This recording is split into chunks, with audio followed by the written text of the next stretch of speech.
Hello साथियों, आज हम जूलॉजी में जो है हिस्टोलॉजी स्टार्ट करने वाले हैं, जिसमें हम epithelial tissue, connective tissue, muscular tissue, nervous tissue के बारे में पढ़ेंगे।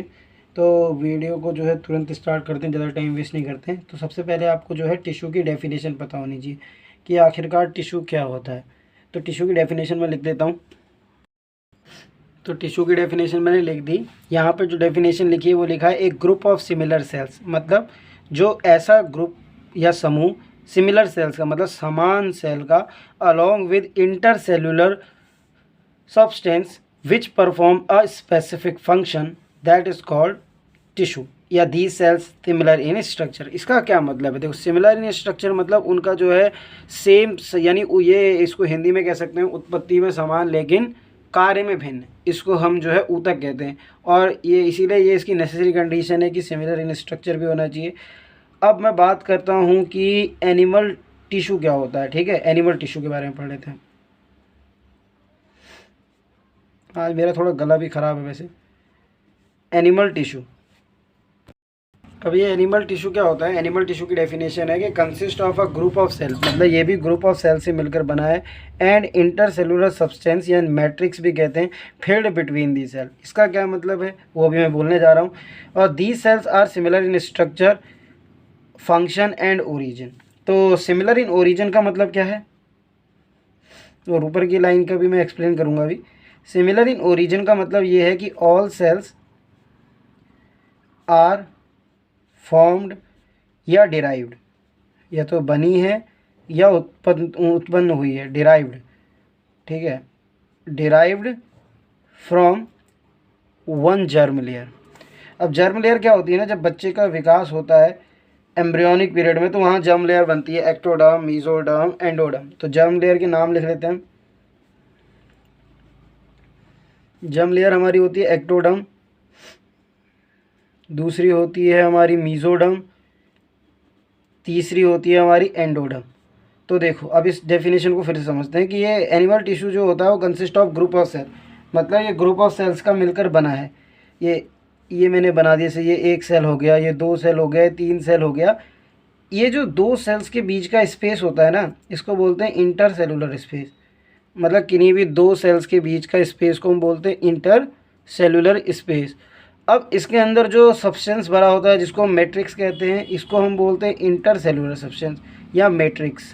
ठीक है, मैट्रिक्स का ही दूसरा नाम क्या है? Inter cellular substance. तो आपको आई होप डेफिनेशन क्लियर होगी कि एनिमल टिश्यू क्या है? Group of cells along with intercellular substance matrix filled between the cell. ये इंटरसेलुलर स्पेस क्या होता है? दो सेल्स के बीच का space. The cells are similar in structure, function and origin. Origin का मतलब क्या है? सिमिलर की all cells are formed derive from the one germ layer. वो जर्म लेयर एम्ब्रियोनिक पीरियड में होती है, एक्टोडर्म, मीजोडर्म, एंडोडर्म। अब हम बात करते हैं कि टाइप्स ऑफ टिश्यू क्या हो, कितने टाइप के होते हैं। टिश्यू के टाइप पढ़ लेते हैं। अब बात करते हैं टाइप्स ऑफ टिश्यू की। तो टाइप्स ऑफ टिश्यू में क्या होता है? स्ट्रक्चर जो सेल्स का वेरी करता है अकॉर्डिंग टू देयर फंक्शन, यानी ये अपने फंक्शन के हिसाब से ना सेल का जो स्ट्रक्चर है सेल टू सेल वेरी भी कर सकता है। Therefore the tissue different and, जिससे जो है टिश्यू जो है, अब देखो सेल से मिलकर टिश्यू बन रहा है, इसीलिए जो है therefore the tissue are different, मतलब जब उसके अंदर सेल्स अलग अलग है तो टिश्यू भी अलग होगा।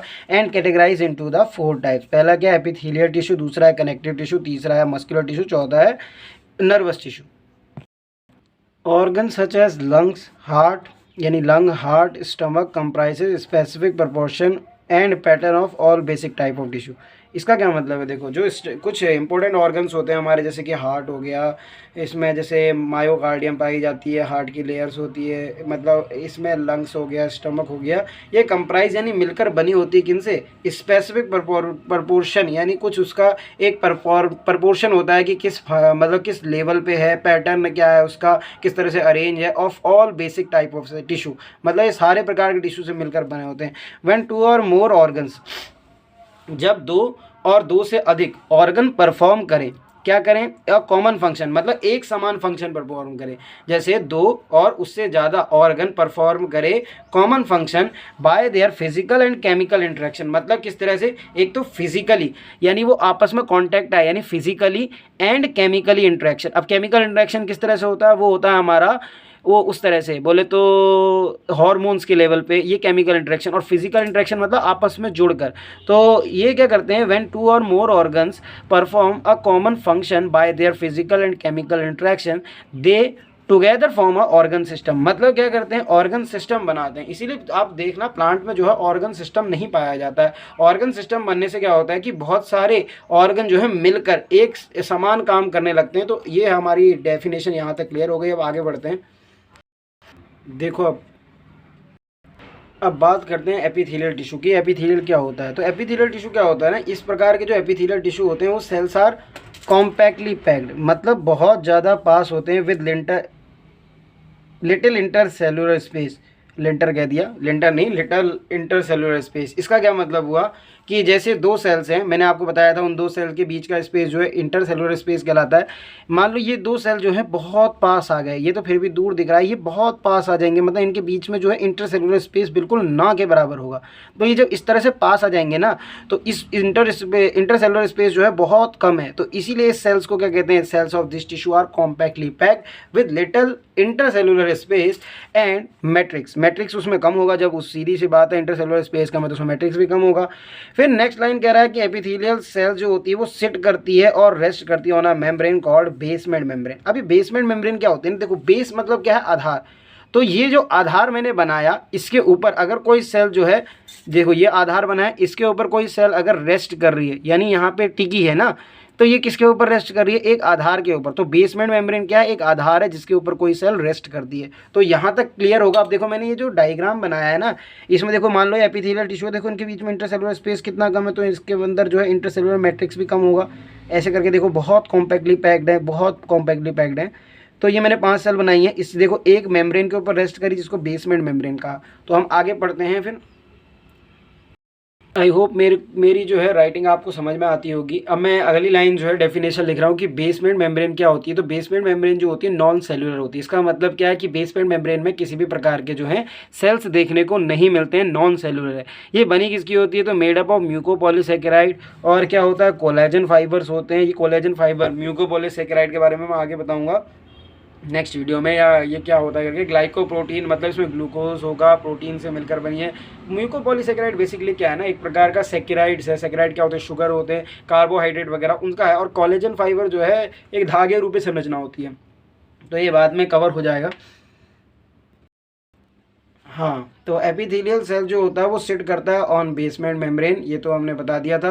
उसके बाद बेसमेंट मेम्ब्रेन भी बता दिया था कि नॉन सेलुलर है, made up of mucopolysaccharide, collagen fibre और ग्लाइकोप्रोटीन। फिर मैंने एक लाइन लिखी है, due to very little intercellular space the blood vessels can not penetrate between them the epithelial cells, the hence epithelial cells या tissue has no blood supply and it is avascular. इस line का क्या मतलब है कि इसके बीच में जो है इंटरसेलुलर स्पेस बहुत कम होता है, मान लो इतना सा है। तो ब्लड वेसल जो है सबसे पतली होने के बावजूद भी इसके अंदर जो है पेनिट्रेट नहीं कर पाती है, मतलब अंदर नहीं जा पाती है।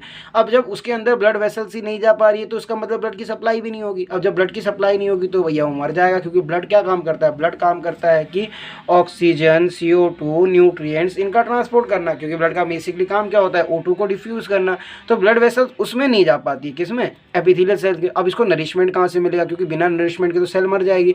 तो एक अगली लाइन में मैंने क्या लिखा है, ये एवेस्कुलर मतलब ब्लड सप्लाई नहीं है, ठीक है। आप जो है इसके स्क्रीनशॉट ले लिया करना। तो so there is present connective tissue beneath the epithelial cell. अब बिनेथ का मतलब क्या हुआ, जस्ट नीचे। देखो कनेक्टिव टिश्यू में क्या होता है ना, ब्लड सप्लाई बहुत ज़्यादा होती है, मतलब उसमें जो है ब्लड कैपिलरीज दबा के आती हैं। तो ब्लड कैपिलरी दबा के आती है, तो ये देखो ये मैंने कनेक्टिव टिश्यू किसके नीचे बनाया, एपिथेलियल टिश्यू के नीचे बनाया। तो ये ब्लड वेसल यहाँ पे है, देखो ये ब्लड वेसल की अच्छी सप्लाई है। तो ये यहाँ पे O2 डाल देगी और क्या कर देगी, न्यूट्रिएंट डाल देगी यहाँ पे, और CO2 का ट्रांसपोर्ट भी हो जाएगा, CO2 बाहर आ जाएगा। ऐसे CO2 O2 की तो क्या बात करें, यही देखो O2 न्यूट्रिएंट जो है डिफ्यूज़ कर जाएंगे। तो डिफ्यूज़ कर जाएंगे तो कनेक्टिव टिश्यू की गुड सप्लाई होने के कारण ब्लड की जो है न्यूट्रिएंट जो है ये उसमें चले जाते हैं, नहीं तो जो है एपिथेलियल टिश्यू मर जाती है या ख़त्म हो जाती है। देखो मैं वही लाइन लिखने जा रहा हूँ कि as connective tissue has a very good blood supply. जो मैंने अभी लाइन बोली थी कि कनेक्टिव टिश्यू में जो है बहुत अच्छी गुड ब्लड सप्लाई होती है। सो O2 एंड न्यूट्रिएंट जो है ना, ऑक्सीजन बेसिकली और न्यूट्रिएंट जो है वो क्या करते हैं, डिफ्यूज़ कर जाते हैं, मतलब चले जाते हैं आसानी से। डिफ्यूज़न क्या होता है ना कि वो मतलब पैसिव मूवमेंट है, ये तो आप प्लांट फिजियोलॉजी में पढ़ लोगे। तो डिफ्यूज़ मतलब क्या है, बेसिकली चले जाना। डिफ्यूज़ कर जाते हैं from connective tissue to overlying, जो उसके ऊपर की तरफ है, लाइंग एपिथेलियल टिश्यू। तो बेसिकली इस वीडियो को मैं यहीं पे रोकने की कोशिश करूँगा, क्योंकि इसको थोड़ा रिवाइज कर लेते हैं, ये वीडियो यहाँ पे काफ़ी बड़ी हो जाती है। तो अभी तक हमने क्या पढ़ा, एपिथेलियल टिश्यू से पहले टिश्यू को हमने स्टार्ट किया था। तो टिश्यू की डेफिनेशन क्या थी, टिश्यू की डेफिनेशन इस प्रकार से थी कि टिश्यू क्या होता है, एक group of similar cells along with intercellular substance, यानी जो उसके अंदर मैट्रिक्स होता है, which perform a specific function, these cells are similar in structure. ये तो पता चल गया आपको। एनिमल टिश्यू क्या होता है, consist of group of cell and intercellular substance consist of matrix filled between the cell. ये भी आपको मैंने क्लियर कर दिया था कि the cells are similar in structure, function and origin. तो ये सब चीज़ें आपने देख ली थी। सिमिलर ओरिजिन का मतलब क्या होता है, ऑल सेल्स फॉर्म या derive from the one germ layer, ectoderm, mesoderm, endoderm. Type of tissue के बारे में हमने पढ़ा था कि स्ट्रक्चर ऑफ सेल वेरी करता है according their function, therefore tissue has different categories into 4 types. मतलब टिश्यू की जो है डिफरेंट कैटेगरी बना दी गई है। जैसे एपिथेलियल टिश्यू पढ़ा हमने, कनेक्टिव टिश्यू पढ़ा, मस्कुलर टिश्यू पढ़ा, नर्वस टिश्यू मतलब पढ़ा नहीं, बेसिकली पढ़ेंगे। अभी एपिथेलियल टिश्यू के बारे में पढ़ा, इसका क्लासिफिकेशन नेक्स्ट वीडियो में आएगा। फिर उसके बाद जो है organ such as lung, heart, stomach और जो भी है ये कंप्राइज करते हैं स्पेसिफिक प्रपोर्शन एंड पैटर्न में। तो ऑल जो है बेसिक टाइप ऑफ टिश्यू की when the 2 or more organs perform common function by their physical and chemical interaction, they together form a organ system. तो ये मैंने एक बार आपको पढ़ के बता दिया है। बाकी एपिथेलियल टिश्यू के बारे में मैंने आपको बढ़िया समझा दिया कि एपिथेलियल टिश्यू के बीच में इंटरसेलुलर स्पेस बहुत कम होता है, जिसके कारण ये आपस में जुड़े होते हैं, इसलिए इसमें इंटरसेलुलर मैट्रिक्स भी कम होता है। ये सेट करते हैं ऑन अ मेम्ब्रेन जो दिखाई गई है, ये एपिथेलियल टिश्यू है और ये बेसमेंट मेम्ब्रेन है। ये एपिथेलियल टिश्यू, बेसमेंट मेम्ब्रेन, तो ये वाली बेसमेंट मेम्ब्रेन। तो इसमें जो है बेसमेंट मेम्ब्रेन जो होती है नॉन सेलुलर होती है, मेड अप ऑफ म्यूकोपॉलीसेकेराइड और कोलेजन फाइबर्स और ग्लाइकोप्रोटीन्स की बनी होती है। Due to very little intercellular space the blood vessels can not penetrate between the epithelial cell, it is called avascular. So there present connective tissue हमेशा उसके beneath यानी नीचे की तरफ होगा एपिथेलियल टिश्यू के। तो as connective tissue has a very good blood supply, oxygen nutrient diffuse from the connective tissue overlying the epithelial tissue. तो अब मैं इस वीडियो को यहीं पे समाप्त करता हूँ। बाकी जो है एपिथेलियल टिश्यू का क्लासिफिकेशन नेक्स्ट वीडियो में आएगा। Thank you, bye bye.